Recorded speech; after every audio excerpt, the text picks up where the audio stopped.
Hi guys, Derek here from Pacific Coast Auto, and we're taking a look at something really special here.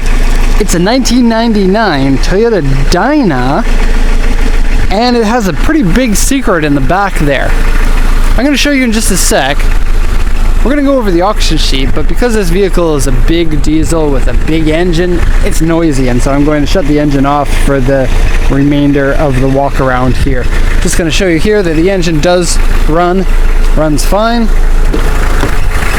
Engine's hiding underneath here because it's cab over design. There it is. In case you thought this came without an engine, it's really noisy. It lets you know where you are. Okay, let's go in here and shut that engine off. And this has to be one of the weirdest cars that we've ever bought. First off, the Dyna is just weird because it's a truck chassis and then they put a Hi-Ace van back end on it. And so it looks really weird. Take a look at this section of it. This is where they connect the two pieces. And so Dyna is a company that is owned by Toyota. Toyota Dyna, they make industrial vehicles. It's their branch of industrial vehicles. Now, okay, now what's weird about this? Take a look. Only 1,519 kilometers in on the car after 15 years, 17 years. That's amazing.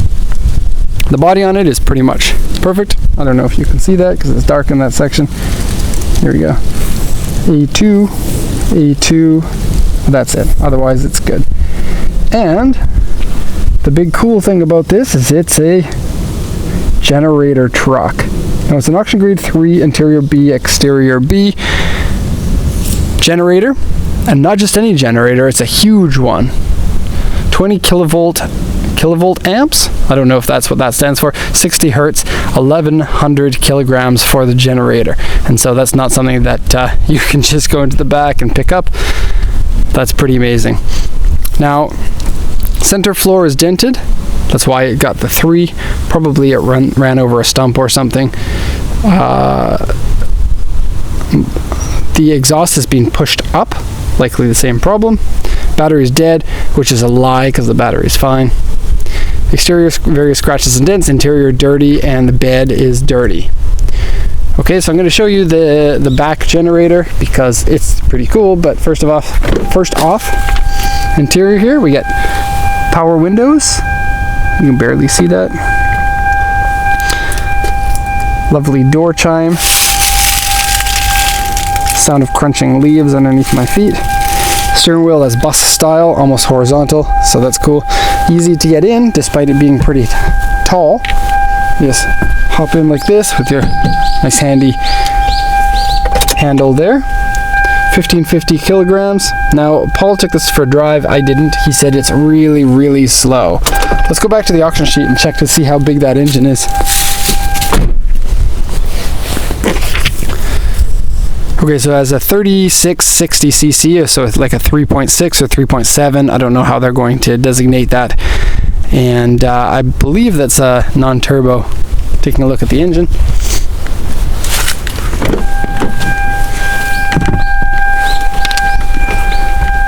Okay, power folding mirrors.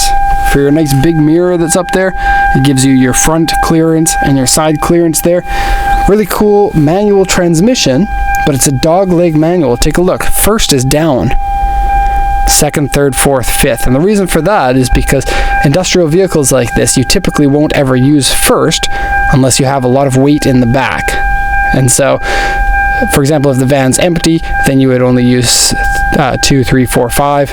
If the van is full, then you can go down to 1.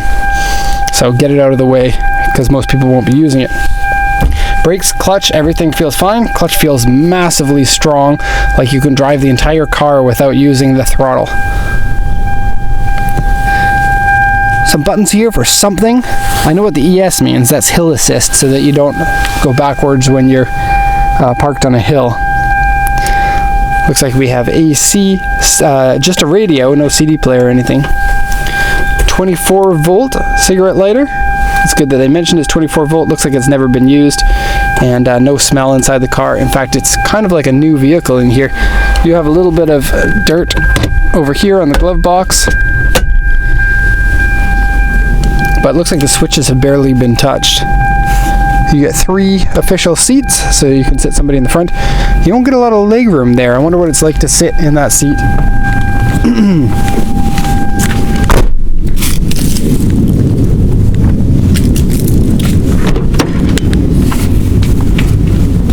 Okay, hop in. And I'm the center seat rider. It would be a tight fit with your buddies, but maybe you like your buddies a lot. Completely sealed off aluminum plate here for the firewall. I guess because you don't want the generator in the back to have problems. And so this door is pretty much useless other than servicing the generator. You can see it takes up the entire bed of the thing all the way up until the end here. And then it has exhaust out the roof.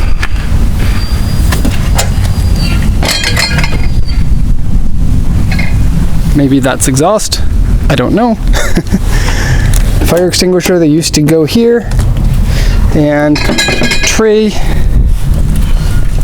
that's been added on for extra use, I guess. This one here is your oil level and your temperature of the generator, or of the water. Oil pressure, pardon me. 2 giant batteries in here. And the generator, I believe, would be putting out quite a bit more juice than those batteries would be able to handle.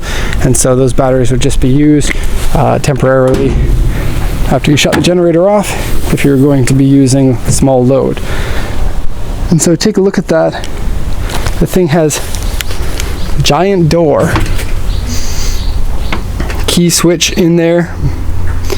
This one here is battery switch. 2001, some sort of certification, says something about the engine. Now, a lot of this I can't read because it's very technical, and of course we can translate any of that if needed. Take a look at this, 200 amps. And so that's some pretty serious electricity that this thing can provide, and quite an interesting little unit. Now, you can plug this directly into things. You can plug something into it, and you get this really crazy, look at the size of this connector. Open that up.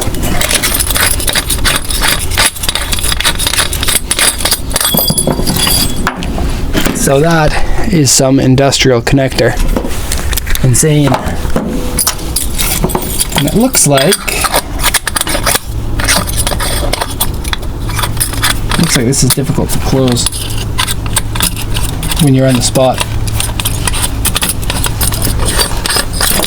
Looks like the same kind of connector is in here on that side, and the end of this hose, not a hose, it's just the size of a hose, holy moly, is this one here. So you connect that one to these ones, and then you connect this one to something else, and then you get electricity enough to power a number of houses by the looks of it. I'm not sure what kind of fuel that this uses, so that's a bit of a question. I'm sure it would say here somewhere.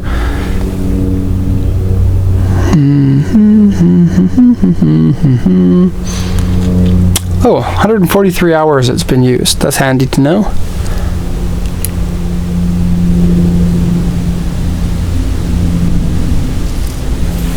Well, can't find out what kind of fuel that it uses. But I'm sure that we can find that out somewhere. Really cool vent on the back here, kind of looks like a prison vehicle. Carry capacity on this truck is 2,000 kilograms, and so 2 tons, and has dually rear wheels in order to keep up for such a high amount of weight. I wonder if the fuel for that can be put in directly in here, and it runs off of the same fuel as the van. That would be very cool, because I didn't see a fuel filler, but I could have just missed it.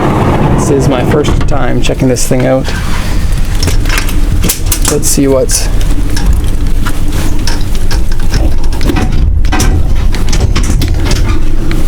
It can be opened.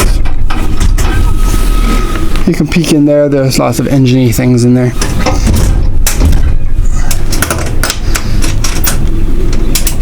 And it can be closed too, but not by me, by the looks of it. There's a lock on here. Just turn that, push it through, put that, something.